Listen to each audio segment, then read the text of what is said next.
시간 열왕기하 17장 말씀을 가지고 로마에 가면 로마법을 따르라라는 제목으로 같이 말씀을 나누도록 하겠습니다. 이탈리아에 가게 되면 절대 앉아서는 안 되는 계단이 있다고 합니다. 로마의 휴일에서 오드리 헵번이 젤라또 아이스크림을 먹었던 그곳, 트레비 분수 바로 앞에 있는 로마의 명소인 스페인 계단입니다. 사람들이 여행을 하면서 앉아서 쉬기도 하고요.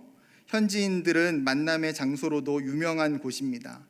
그런데 몇 년 전부터 이곳이 유네스코 세계유산으로 지정된 이후에 로마시는 스페인 계단과 주변의 문화재를 보호하기 위해서 새로운 법을 만들었습니다.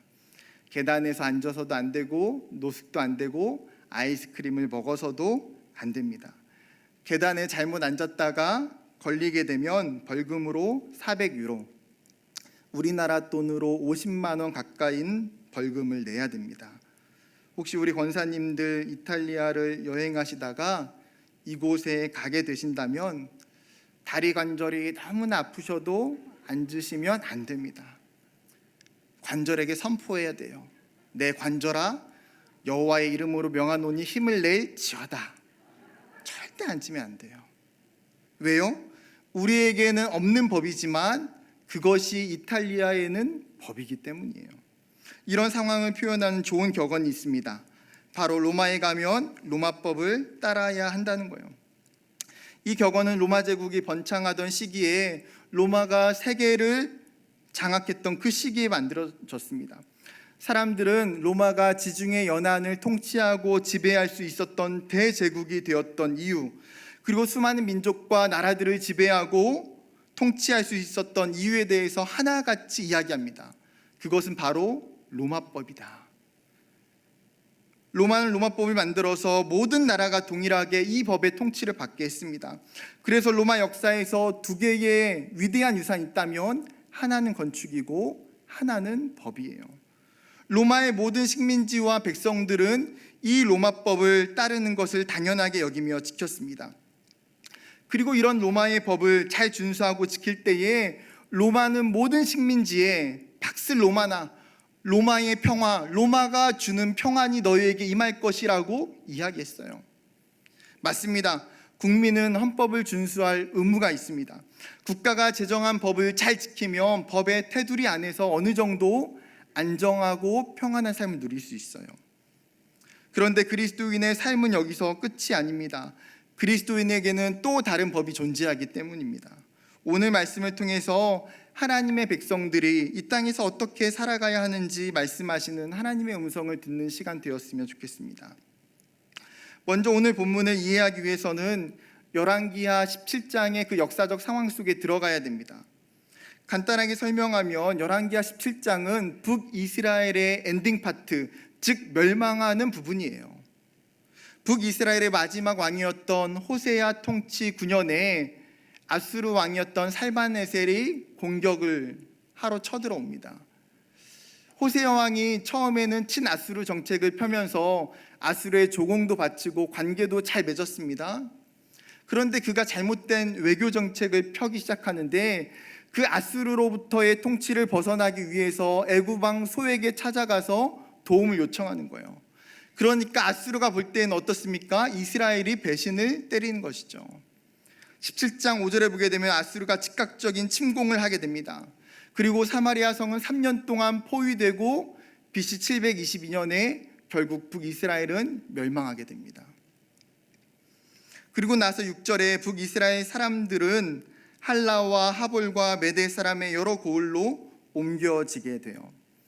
6절은 아수르의 식민지 정책을 보여주는 중요한 단서입니다. 지도에 보게 되면 동그라미가 있는 왼쪽이 할라와 하볼 지역이고 오른쪽이 메대입니다. 할라와 하볼은 니느웨 북쪽에 있는 성이고 아수르 제국에서 사실 잘 알려지지 않은 그런 곳이에요. 메대는 아수르의 동쪽에 위치한 땅이었습니다. 6절이 보여주는 것이 무엇입니까? 이스라엘 사람들을 데려다가 아수르뿐만 아니라 다른 식민지 나라로 아주 멀리 그들을 옮겨 놓았다라는 거예요. 반대로 엄청난 사람들이 포로로 빠져나간 북이스라엘은 어떻습니까? 또 다른 식민지의 포로들이 이주해서 그 땅에 살게 됩니다. 다시 한번 지도를 살펴보면 우리가 오늘 본문에서도 처음 읽었던 24절에 아수르 왕이 바벨론과 구다와 아하와 하맛과 스바라임에서 정복한 식민지 사람들을 데려다가 사마리아 성읍에 거주하게 해요. 왼쪽의 동그라미가 아하와 하맛과 스발와임 지역이고 오른쪽 밑에 있는 동그라미가 바벨론 지역에 있는 사람들입니다. 여러분, 아수르는 식민지 통치 방법으로 우리가 아는 것처럼 인구 혼혈 정책, 식민지 이주 및 혼합 정책을 사용했습니다. 왜요? 그렇게 하면 식민지에 반란이 일어나는 것을 막을 수 있기 때문에. 식민지의 인구를 다른 식민지로 옮겨놓고 혼합시키면 자연적으로 그들의 정체성이 희미해지기 때문에 그 민족의 뿌리를 잘라버리는 거죠. 그렇게 해서 생겨난 새로운 민족이 사마리아인입니다. 사마리아에 남겨졌던 그 북이스라엘 사람들과 옮겨져 왔던 이방 민족들이 결혼해서 생겨난 혼혈 민족. 그렇기 때문에 남유다 사람들이 이 사마리아인들을 볼 때에는 자신들과 동일한 민족으로 취급하지 않는 거예요. 오히려 너희는 이방 민족과 똑같다. 너희는 하나님의 백성으로서의 정체성이 깨졌고 순수성이 잃어버려졌다라는 것이죠. 그리고 나서 오늘 본문은 이러한 식민지 이주 정책이 시작된 이후의 사건이에요. 오늘 본문의 주인공은 북이스라엘이 아닌 옮겨져 온 이방 민족 사람들입니다. 이 사람들이 누군가요? 이스라엘과 동일하게 아픔이 있고 고통이 있는 사람들이에요. 전쟁의 피해자고 이상 가족이고 모든 것을 잃은 사람들입니다. 인간적인 눈으로 볼 때에는 이 사람들은 아무 잘못이 없어요. 자신들의 선택권이 아닌, 자신들의 의지가 아니라 아수르에 의해서 어쩔 수 없이 옮겨져서 이 땅에 살아가는 거예요. 옮겨진 땅에서 자신들의 문화와 삶을 개척하기 위해 열심히 살고자 노력한 죄밖에 없어요. 제가 2003년에 중앙아시아 우즈베키스탄에 비전 트립을 가게 된 적이 있었습니다. 정말 그 머나먼 중앙아시아에서 저와 얼굴이 똑같은 고려인들을 처음 보고 나서 제가 굉장히 깜짝 놀랐어요. 오히려 저는 약간 이렇게 까무잡잡하고 생긴 것도 동남아 스타일인데 오히려 그 사람들은 저보다 더 한국 사람 같아요. 한국말도 제법 잘하시는 분들이 많았어요. 사실 그들은 우즈베키스탄 사람이 아니라 대한민국 사람인 거죠. 그들을 보면 우리나라의 역사의 뼈아픈 한 장면이 생각나게 됩니다. 1937년 소련은 연해주에 있었던 고려인들을 6,600km가 넘는 중앙아시아로 강제 이송합니다. 그 배경은 스탈린 정부가 들어서면서 새로운 숙청 사업을 시작하는데 당시 소련은 자국 내에 외국 스파이들이 굉장히 많다라고 생각했어요.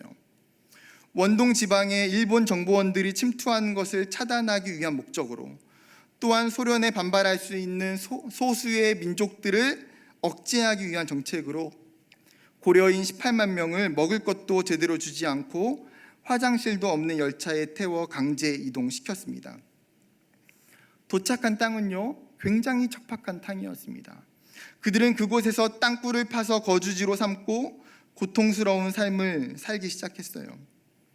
고려인들은 끝까지 자신들의 문화를 고수하면서 피나는 노력으로 그 황무지를 개척했습니다.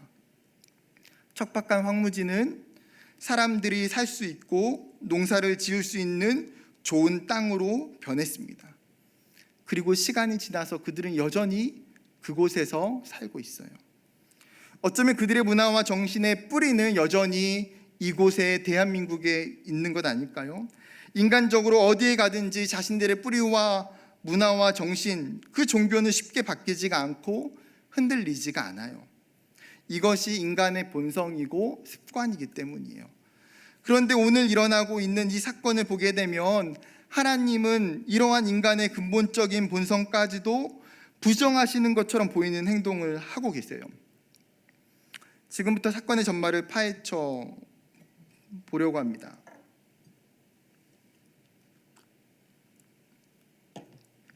사마리아 지역에 사망 사건이 일어났습니다. 특이한 점은 25절이에요.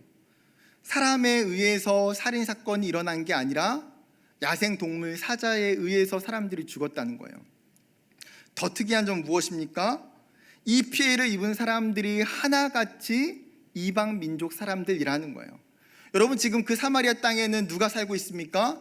북이스라엘 사람들도 살고 있고 이방에서 옮겨온 이방 민족의 사람들도 살고 있는데, 이 사자는 마치 누구를 물어 죽여야 하는지를 알고 있는 것처럼 보여요. 여러분, 사자 눈에 볼 때에 사마리아 사람들은 약간 맛이 없어 보이고 이방 민족 사람들은 굉장히 맛이 있어 보이고, 여러분, 그래서 사자가 이방 민족만 죽인 겁니까? 아니잖아요. 얼마나 많은 사자들이 출몰해서 얼마나 많은 사람들이 죽었는지 알 수 없지만, 이방 사람들은 이 사건의 결론을 여호와의 진노와 여호와의 저주라고 분명히 인지해요. 그래서 그들이 아수르 왕에게 탄원서를 보내면서 이렇게 이야기합니다. 26절, 그러므로 어떤 사람이 아수르 왕에게 말하여 이르되, 왕께서 사마리아 여러 성읍에 옮겨 거주하게 하신 민족들이 그 땅 신의 법을 알지 못함으로 그들의 신이 사자들을 그들 가운데에 보내매 그들을 죽였사오니 이는 그들이 그 땅 신의 법을 알지 못함이니이다 하니라. 여러분, 두 번이나 반복되는 이야기가 무엇입니까? 그 땅 신의 법을 알지 못함으로. 그 땅 신의 법을 알지 못함으로.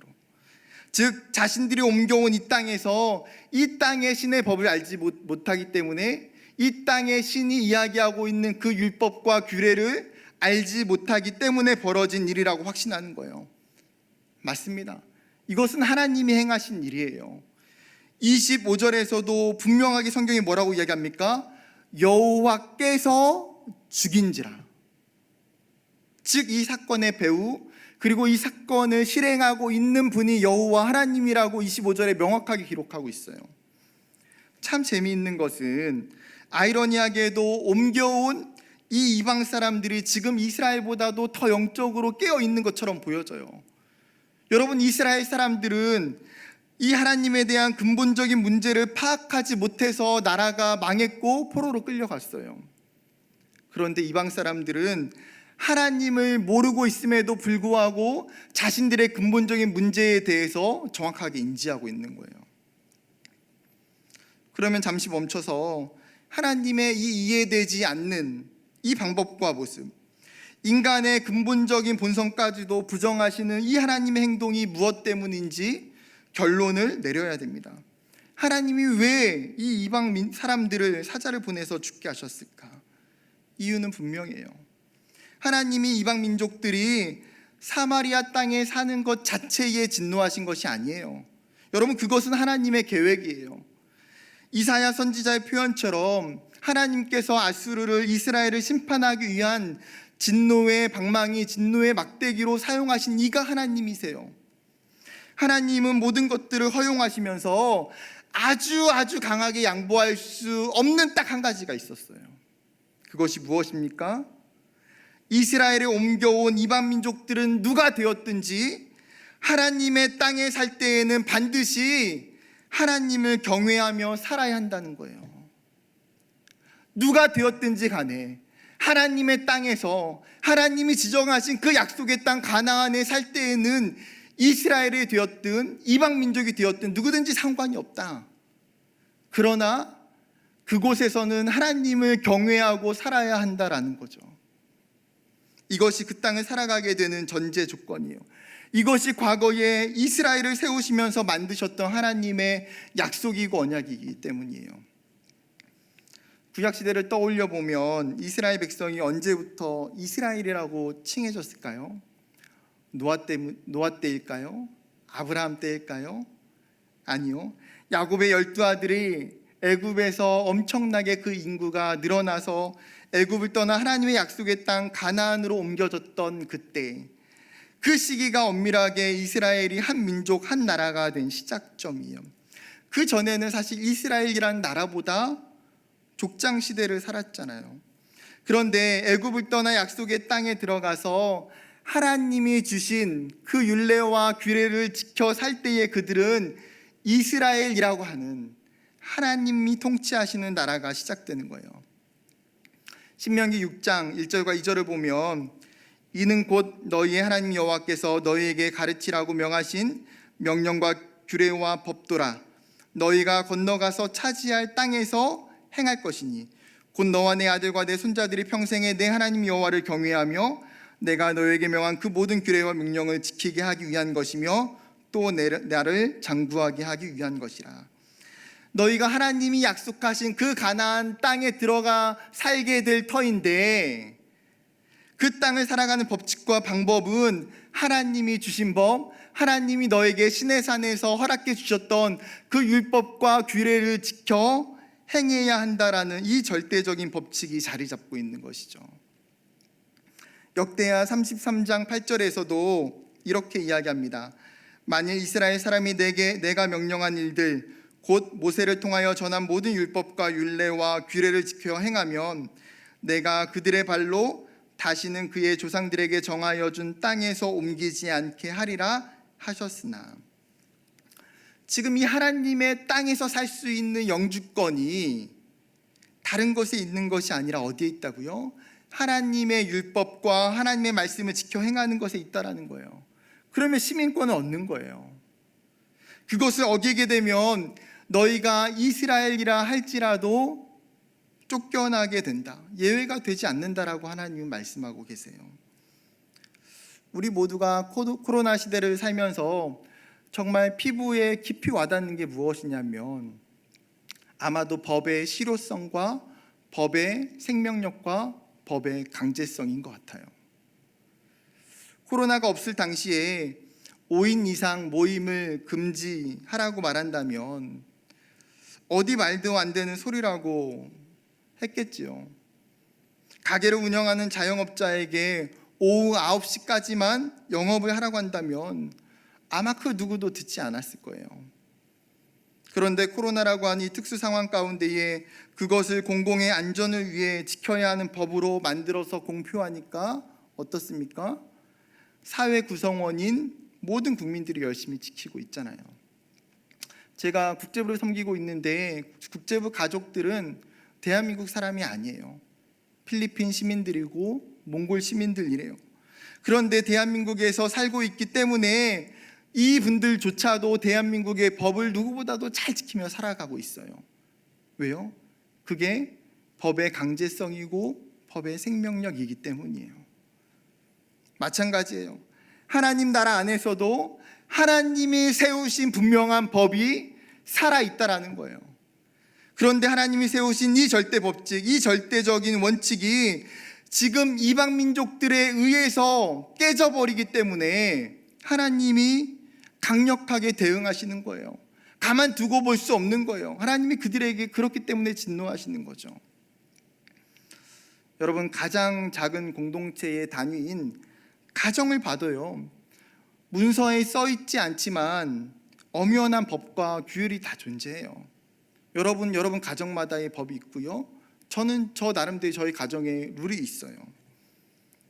저희 집만 생각해도 무조건 들어오자마자 손과 발을 씻어야 되고, 쓰레기는 가급적 남자가 버려야 되고, 빨래는 빨래를 놓는 곳에 반드시 넣어야 빨래를 해주고, 월급을 받는 동시에 재빠르게 아내에게 계좌 이체를 해야 돼요. 뭐 기타 등등 많아요.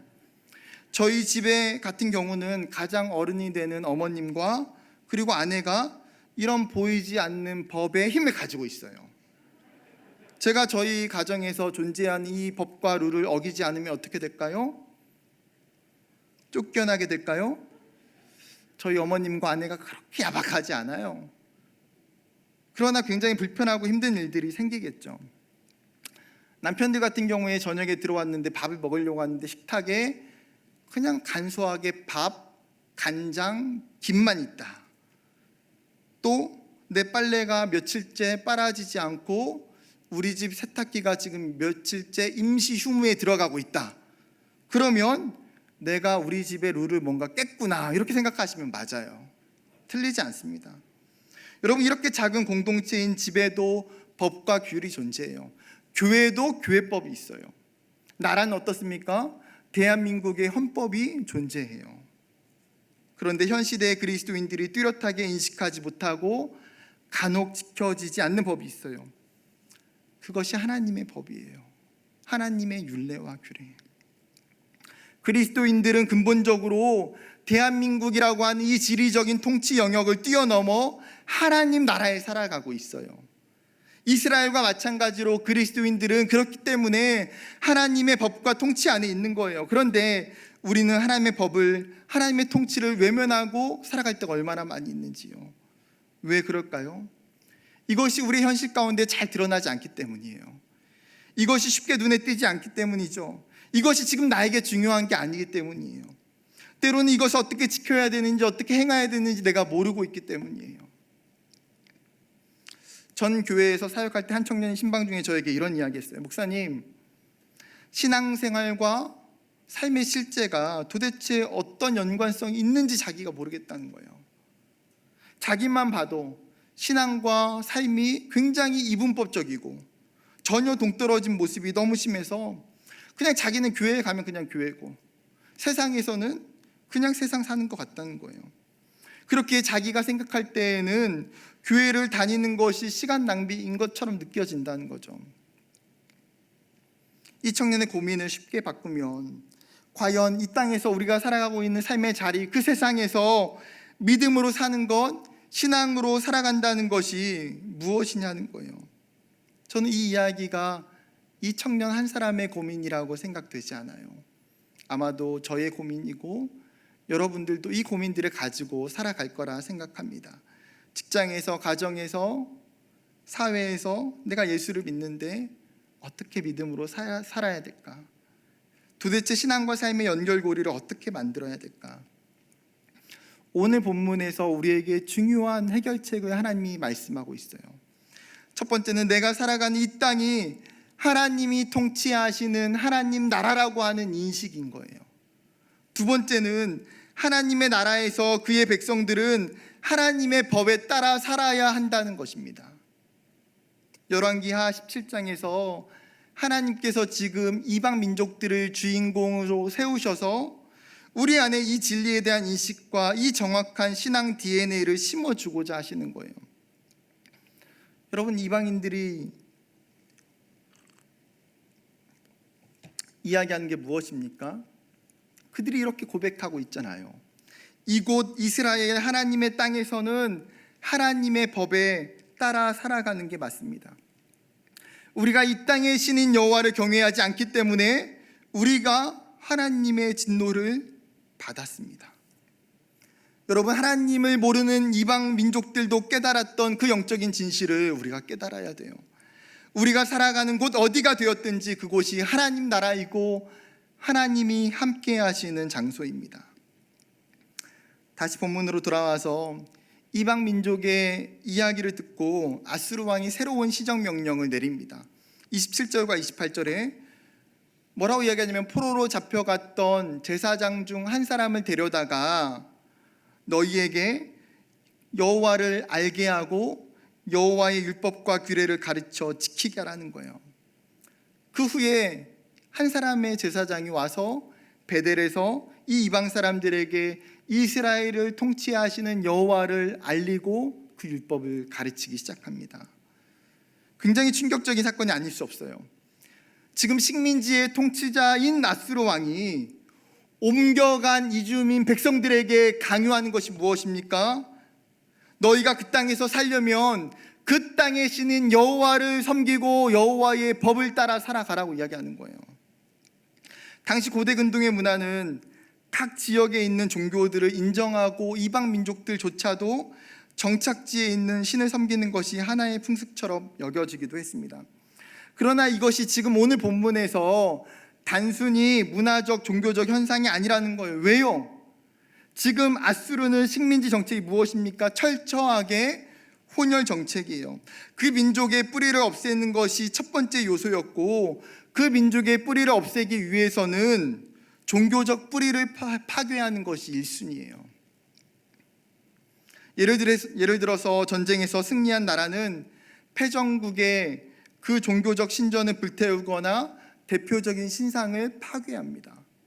왜요? 그로 인하여서 우리의 신이 너희의 신보다 더 강하다고 선포하는 거예요.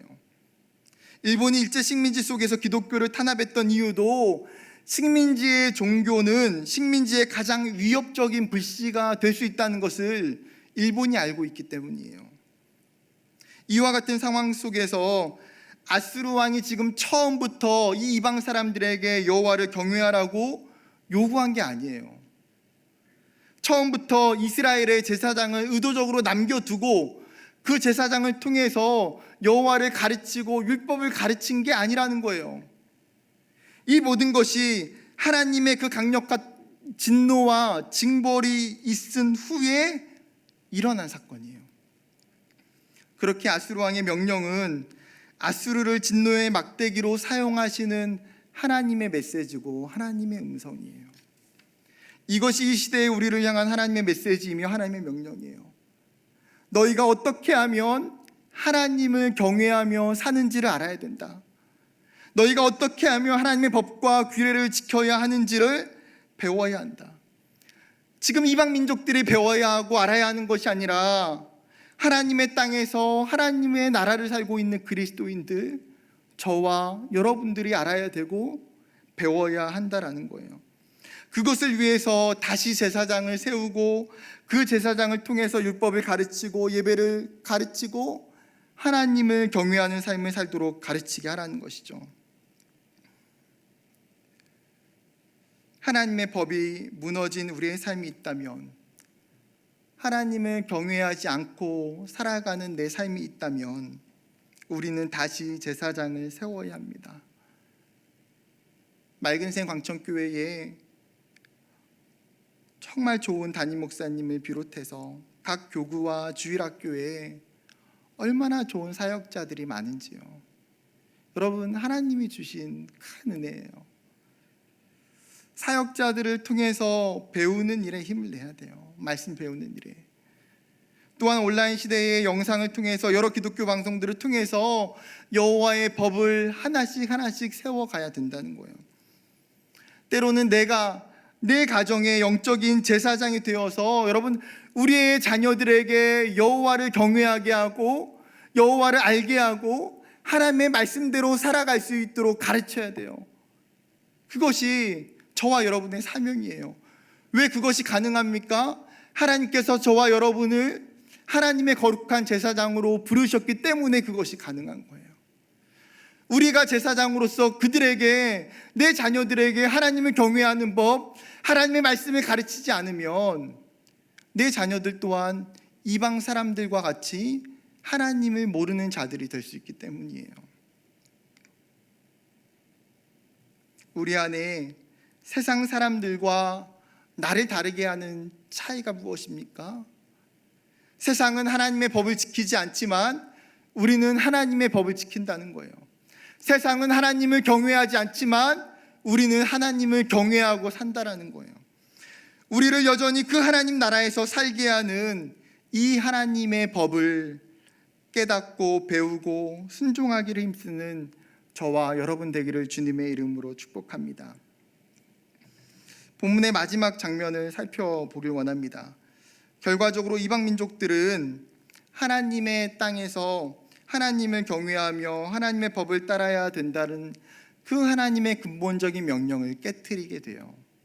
32절과 33절에 그들이 또 여호와를 경외하여 자기 중에서 사람을 산당의 제사장으로 택하여 그 산당들에서 자기를 위하여 제사를 드리게 하니라. 이와 같이 그들이 여호와도 경외하고 또한 어디서부터 옮겨왔든지 그 민족의 풍속대로 자기의 신들도 섬겼더라. 뭐라고 이야기합니까? 또 여호와도 경외하고. 그들은 하나님만 경외한 것이 아니라, 하나님만 섬긴 것이 아니라 점차 시간이 지나면서 자기들이 가지고 왔던 이방 민족의 우상들을 섬기기 시작해요. 29절과 31절에는 각 민족의 이름과 자신들이 만든 우상의 이름들이 열거돼요. 옮겨온 이방 민족들이 자신들의 종교, 각자의 신들을 세우기에 몰입돼요. 북이스라엘이 지금 정말 한순간에 우상 엑스포가 치러지고 있는 거예요. 지금 북이스라엘이 한순간에 종교 혼합주의에 빠져버리게 되었어요. 이들은 여호와를 유일신으로 믿지 않고 여러 개의 신들 중에서 택해서 내 신도 섬기고 여호와도 섬기고, 심지어 32절에 이 혼합종교는 더 많은 제사장을 필요로 하니까 하나님께서 레위인 가운데 제사장을 뽑으라고 했는데 어떻습니까? 자신들의 필요에 따라서 아무나 선택하는 죄악을 저지르고 있어요. 끝으로 가서 34절, 33절과 34절 사이에 시간적 간격이 분명 있을 터인데, 자신들의 우상도 섬기고 여호와만 섬겼던 이방 민족들이 34절에 가서는 여호와를 아예 버리고 그 율법과 규례도 전혀 지키지 않는 최악의 상황까지 이르게 돼요. 생각해 보세요. 그들이 25절과 26절을 통해서 여호와의 진노로 말미암아 무엇을 깨달았습니까? 그 땅의 신, 살아있는 여호와 하나님을 알게 됐어요. 하나님을 알게 되고 하나님의 법을 알게 되고 하나님을 경외하는 것을 알게 되었어요. 그런데 끝에 가서는 다시 도루묵이 되어져 버린 거죠. 그들은 하나님의 백성으로 살 수 있는 놀라운 찬스를, 지금 그 가나안 땅에서 자신들은 이방 민족이지만 하나님의 나라에서 하나님의 백성으로 살 수 있는 그 엄청난 기회를 날려버린 거예요. 그런데 설교를 준비하면서 본문을 묵상하다가 제가 이 이방 민족의 모습이 우리의 모습과 참 비슷한 것 같다라는 생각을 하게 됐어요. 여러분, 우리는 누구나 예수를 믿기 전에 어쩌면 이방 민족과 같아요. 하나님이 없이 세상에서 세상의 가치와 세상의 법을 따라 살았어요. 그러다가 어떻습니까? 하나님이 자신의 아들 예수 그리스도를 십자가에 내어주심으로 말미암아 우리를 구원해 주셔서 하나님 자녀로 부르셨어요. 그 하나님 나라에 들어오게 하셨어요. 하나님의 통치 아래 하나님의 법을 따라 살게 하고 하나님을 경외하고 하나님의 영광을 위해 살도록 우리를 부르셨어요. 그런데 시간이 지나면서 신앙생활을 잘하고 있는 것처럼 언뜻 보여지면서도 우리 안에 하나님의 법과 하나님의 계명이 최우선이 되는 것이 아니라 슬그머니 세상에 있는 법, 세상에 있는 가치, 세상에 있는 우상들이 내 삶의 자리로 끌고 들어와서는 하나님도 섬기며 이 세상도 섬기는 혼합주의적인 신앙인이 될 수 있다라는 거예요. 하나님은 이 시대의 그리스도인들을 향해서 이것이 얼마나 위험한지, 이것이 얼마나 악한지, 그리고 이것에 대한 결과가 어떤지에 대해서 오늘 본문을 통해 우리에게 알려주고 계신 거예요. 한국교회가 여호와의 율법과 규례를 떠난다면, 그리스도인들이 혼합종교에 빠지고 하나님이 말씀하시는 하나님의 법과 하나님의 율례를 지키지 않는다면 우리 또한 오늘 본문에 있는 이방 민족들과 같을 수 있다는 사실이에요. 구약 성경은 이것을 여로보암의 길이라고 표현해요.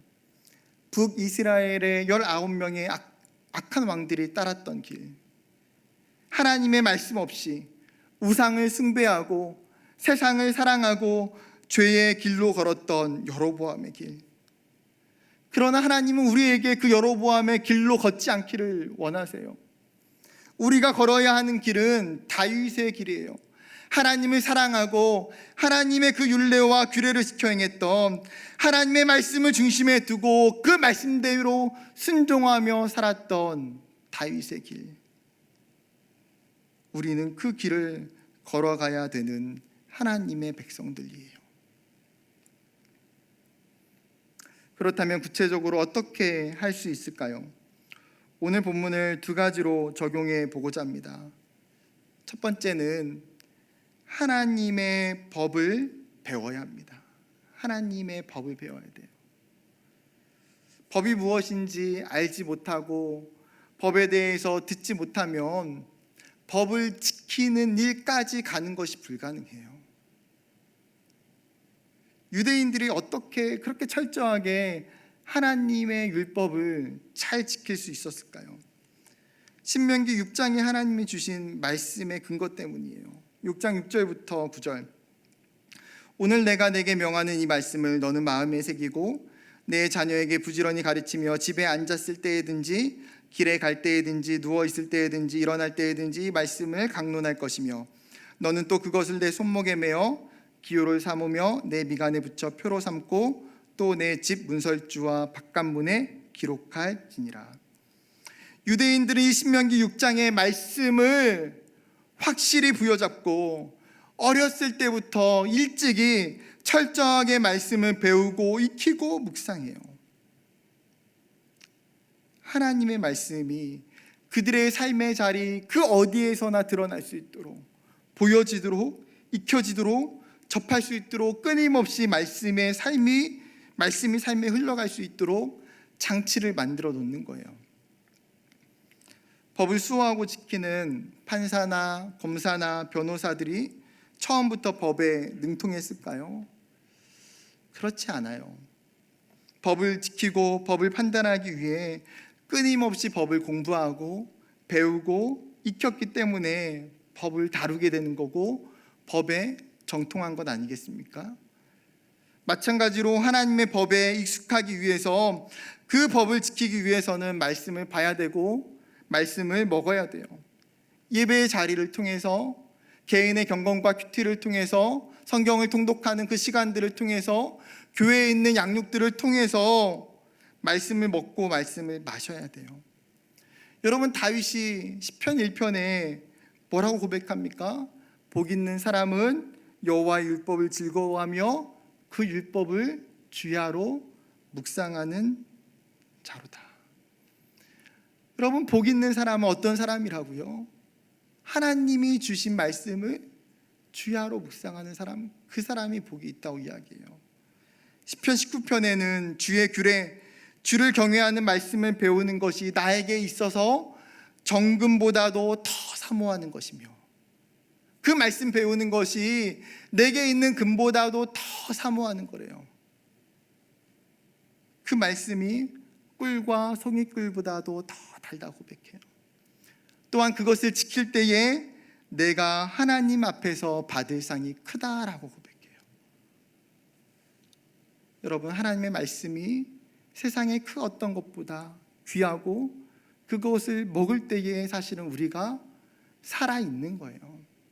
그 말씀이 우리 안에 있을 때에 우리가 살아있는 거예요. 사랑하는 성도 여러분, 올 한 해가 새롭게 시작되었습니다. 아마 각자 말씀을 읽는 것, 성경 통독하는 것들을 작정하셨으리라 생각이 들어요. 혹시나 깜빡 잊으셨다면 여러분 올 한 해 내가 하나님의 말씀을 어떻게 읽을 것인지 어떻게 배울 것인지 작정하고 시작하기를 원합니다. 그로 인해서 우리가 올 한 해를 마칠 때에 우리 안에 하나님의 그 말씀을 알아가는 기쁨이 하나님의 그 율례와 그 규례가 우리에게 차곡차곡 채워져 가서 코로나 기간임에도 불구하고 내가 말씀으로 더 살이 쪘다고 코로나 기간에 맨날 움직이지 못하니까 저도 신방도 못 다니니까 밥만 먹고 살이 찌는데 육체적인 살이 찌는 것이 아니라 이 코로나 기간에 하나님 내가 영의 양식을 계속 먹음으로 말미암아 하나님 내 영혼이 살이 찌고 부유해지기를 원합니다. 그렇게 고백할 수 있는 은혜가 있기를 주님의 이름으로 축복합니다. 두 번째 적용은 내가 서 있는 곳에서 하나님의 법을 따르는 것입니다.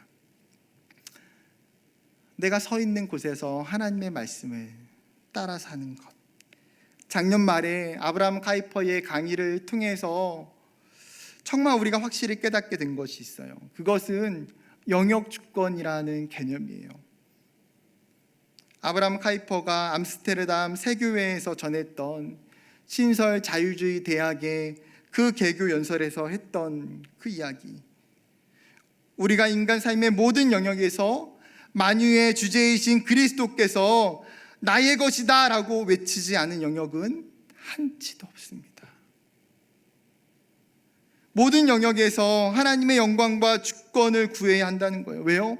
삶의 모든 영역이 하나님 나라이며 하나님이 통치하시는 곳이기 때문에, 내가 사는 직장이 하나님 나라이고, 내가 사는 가정이 하나님 나라이고, 청년들은 내가 공부하는 캠퍼스가 하나님 나라예요. 그렇기 때문에 종종 하루를 시작하면서 우리가 이렇게 고백하며 시작했으면 좋겠어요. 하나님, 제가 서 있는 이 직장이 하나님 나라입니다. 하나님, 내가 사는 이 가정이 하나님 나라입니다. 하나님, 내가 공부하는 이 캠퍼스가 하나님 나라입니다. 여러분, 그렇다고 한다면, 그렇게 내가 마음을 다해 그곳이 하나님 나라인 것을 인식하고 고백한다면, 그 하나님 나라에서 세상의 가치와 세상의 법의 기준이 되는 것이 아니라 그곳에서도 하나님의 법이 흘러가고, 그곳에서도 하나님의 말씀의 기준점을 두고 살기를 힘써야 돼요. 더 이상 이분법적인 신앙과 삶이 아니라, 분리된 신앙과 삶이 아니라 일치된 하나님 나라, 내가 있는 곳이 어디든지 하나님 나라 되게 하는 것, 일치된 신앙과 삶의 모습이 우리에게 일어나기를 소망하고 결단했으면 좋겠습니다. 말씀을 마치려고 합니다. 로마에 가면 로마의 법을 따라야 합니다. 하나님 나라에서는 어떻게 해야 될까요? 하나님 나라에서는 하나님의 법을 따라야 돼요. 여러분이 계신 그곳이 하나님 나라예요. 예배를 드리고 돌아가는 그 자리가 하나님 나라예요. 한 주간을 쉬고 주말을 보내고 월요일이 되어 여러분이 밟는 그곳이 하나님 나라예요. 그 하나님 나라에서 하나님의 법을 따라 살아가는 저와 여러분 되기를 주님의 이름으로 축복합니다.